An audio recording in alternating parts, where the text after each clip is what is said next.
Adékúnlé kí n tó wá ṣe orí mi ìbára ni mo ṣe.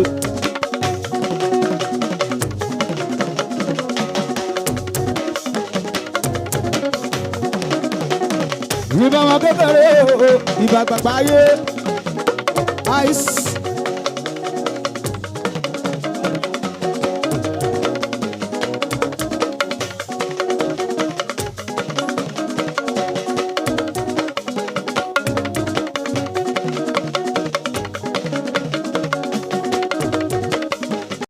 Adékúnlé mo ṣe bá fọkùnrin o, ìbá obìnrin ayé.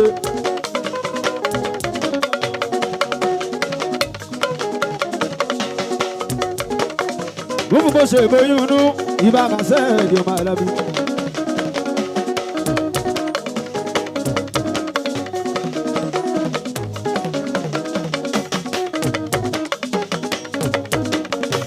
Ọlọ́run bá yín báyìí, ọba tó ti ń bẹ kí bẹ́kẹ́ tó máa bẹ tí ò bá sí wẹ̀bẹ̀ mọ́, Ọlọ́run náà ni ó máa bẹ. Ọlọ́run mo fẹ́rẹ̀ ìdílé yín lọ, bí ṣe máa ń ṣe látẹ̀wá òmùmú.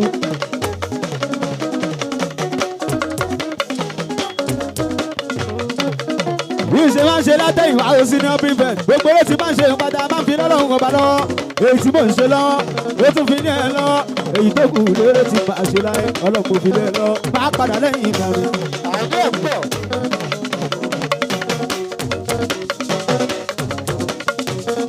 Ìgbà wọn tọ́lọ́run gbáyé fún. Ìbẹ̀yìn yá mi ò mọ pàkí ọ̀là kí. Ẹ̀yin arúgbó aṣọ má balẹ̀ ẹ̀yin àgbàpájọ orí. Ẹ̀yin àtẹ̀rọ̀jọ́ kan, ẹ̀yin àti fún tòró gàlàntà. Ẹ̀yin àjẹ̀dẹ̀ èèyàn mọ́ mi, wọ́n mọ yín mo jẹ́ bàbá tó lọ lọ. Ẹjọ́ tẹ ẹ̀mí ẹ̀mí òun fún mi bàbá. Ẹ̀yin àmì àgbà Àgbẹ̀rẹ̀lé. ẹjọ́ péré nìyẹn mi jù bí mo ṣe rò. Ẹjọ́ péré mi jù bí mo ṣe rò lọ.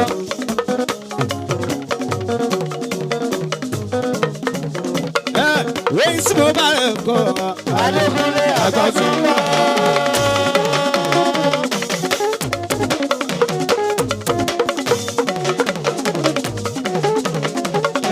èyí tí mo bá rẹ̀ kọ́ Àgbàmálé lọ. ọjọ́ pé mo bá gbọ́dọ̀. Àtúwọ̀n ìkẹ́ tuntun mọ́. Ọba APC lòrò. Ẹni gbọ́dọ̀ ti jáde àìní pẹ́ẹ́kọ́. Àrùbọ̀ ènìyàn ní 17th of August yà 2024. Eré tá a ṣe níbi lẹ́yìn Adékúnlé. Olórí inauguration. Fún gbogbo àwọn ẹgbẹ́ oníṣíwá. Àwọn olóyè ẹgbẹ́ oníṣíwá. Àwọn tó ń ṣiṣẹ́ síwá ní gbogbo bí àtàgbègbè rẹ̀ pátápátá. Àwọn náà ṣe inauguration lèdè. Lábẹ́ bàbá mi, Àyìnlá Adékúso, bébí ewu. Àwọn náà ní káwá ṣeré mi lẹ́ni Adékúnlé bàbá ẹ̀dọ́ wọn bá. Gbogbo lóye ẹgbẹ́ pátápátá. Oníbàjẹ́ fún gbogbo yín. Àsìkò tẹ́jọ́ yín. Gbogbo yín á máa lọ sókè ìsìnkú. Sino mi me pack manager, manager.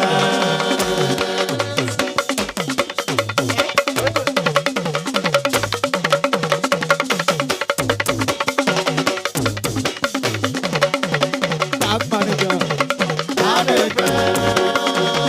Iṣẹ́ tí bá ń kó ní bàjẹ́ o. Iṣẹ́ tí bá ń kó ní bàjẹ́ o.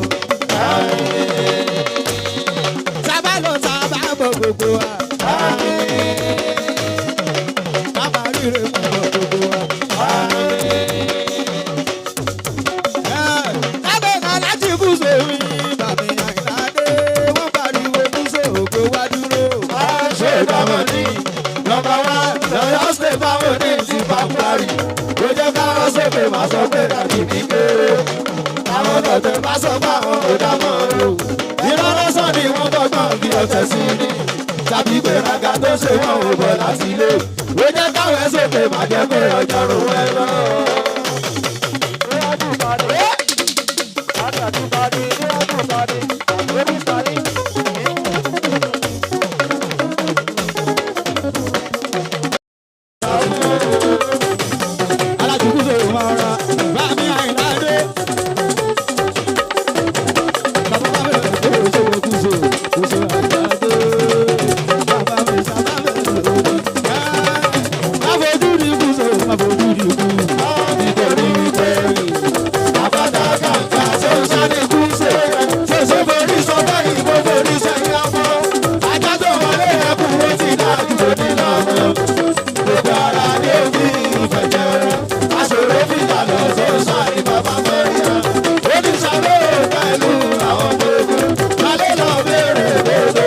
fojú rí.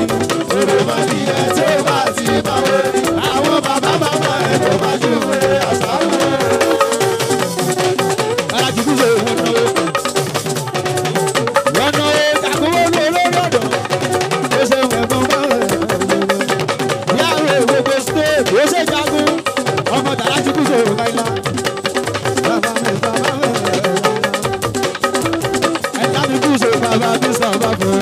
Bàbá mi sábà bẹ̀rẹ̀.